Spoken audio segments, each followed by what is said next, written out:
Hello, my squad of Universal Legends. Welcome to today's video on, well, another Advanced Cannon video. Except this one's going to be different, because in the first Advanced Cannon video, I just showed the regular single barrel one. So this video is asked by Dalton's Legendary if I can make a video on how to do a 6-barrel minigun. He said 200mm, but to get 6 barrels and really get it as a 200mm, I don't actually think you can.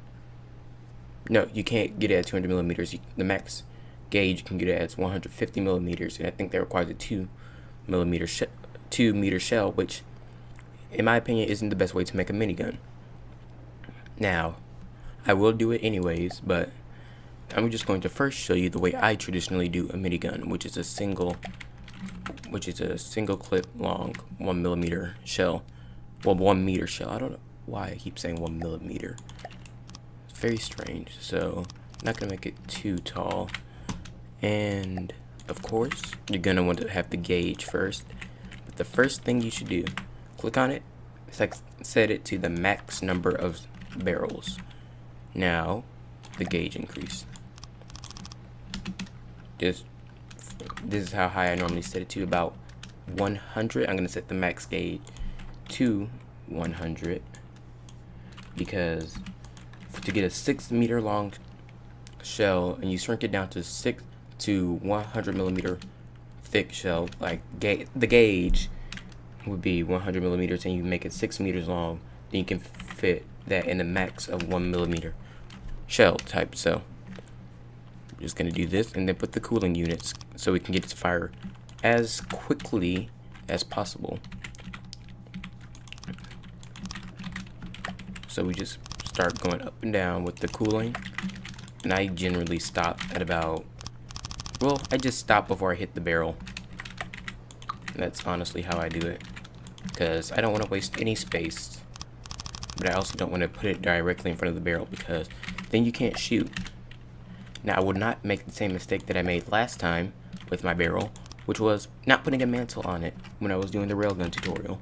Yeah, that was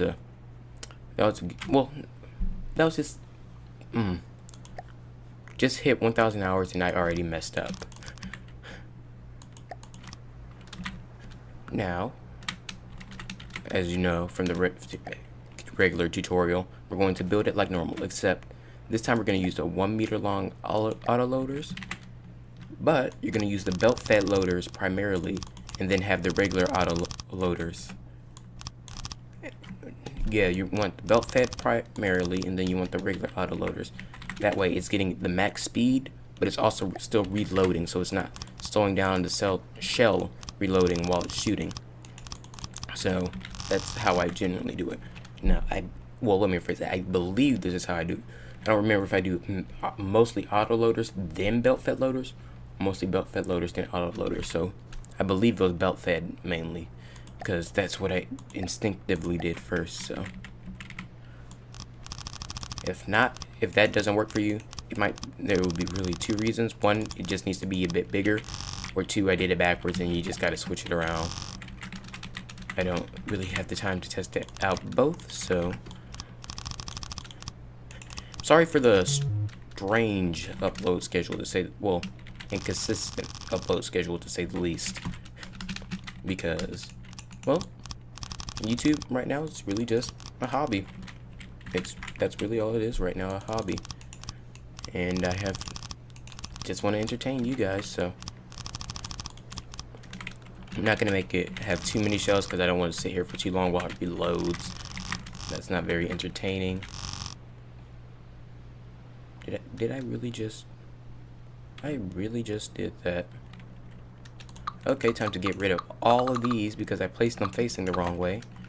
That's yep, 1,000 hours has nothing to show for it. Just nothing. So I'll just cut back once I am done doing all of this. Quick little note, it's actually a 5-block long shell and not a 6-block long shell, because 6 blocks is too long. Okay, now I'm just gonna wait for it to reload. Okay, so everything's finally done reloading. Took longer than expected, like normal, but still.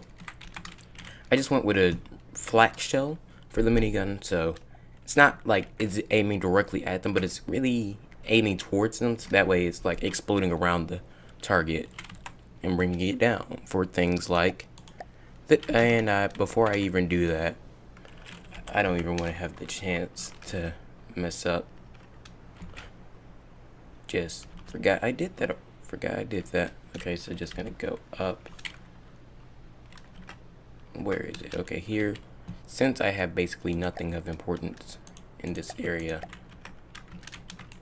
guess that's a good thing I left it clear then. Receiver and fail safe. Max it out like always. Also, sorry I said I was gonna try and do the 2mm thing. I just forgot. I can't actually make a 6-barrel one. I might be able to make a 5-barrel one though. I might.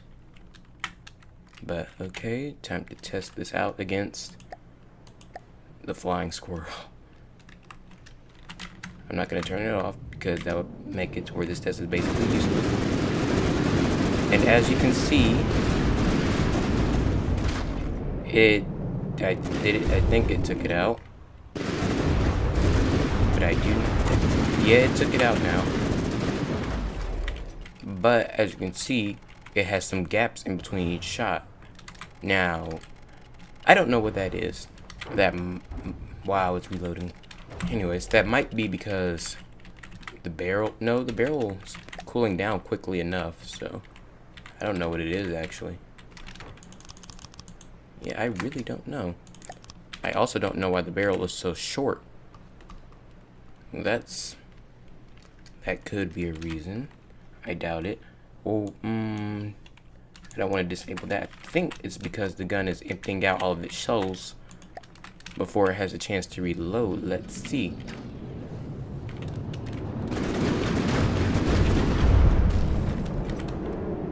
No, it's completely loaded. It's not showing any sign of slowing down. Maybe I was just imagining things and it was just because the AI didn't want to fire too early. Maybe that's it. That's probably it. Okay.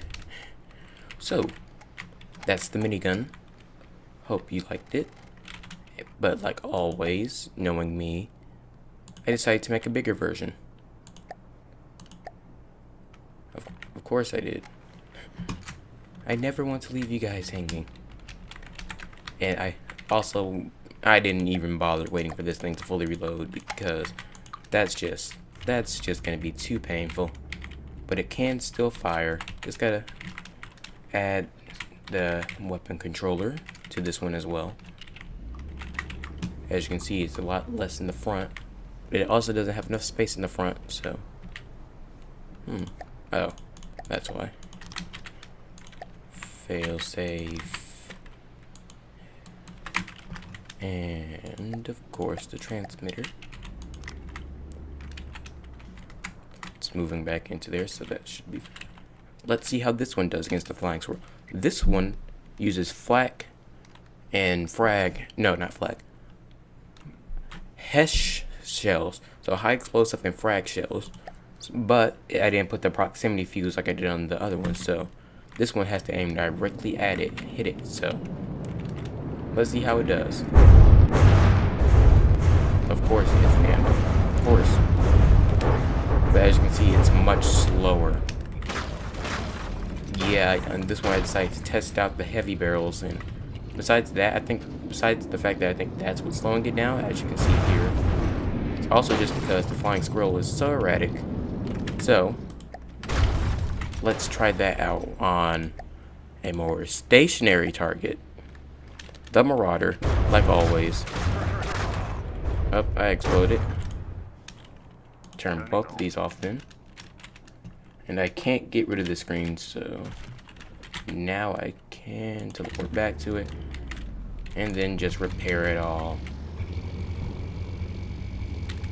I love this tool. But let's see what happens once I get everything done repaired. Even though I don't need it, I just want to make sure everything's repaired. Okay. Weapons only. Let's see how quickly this one shoots.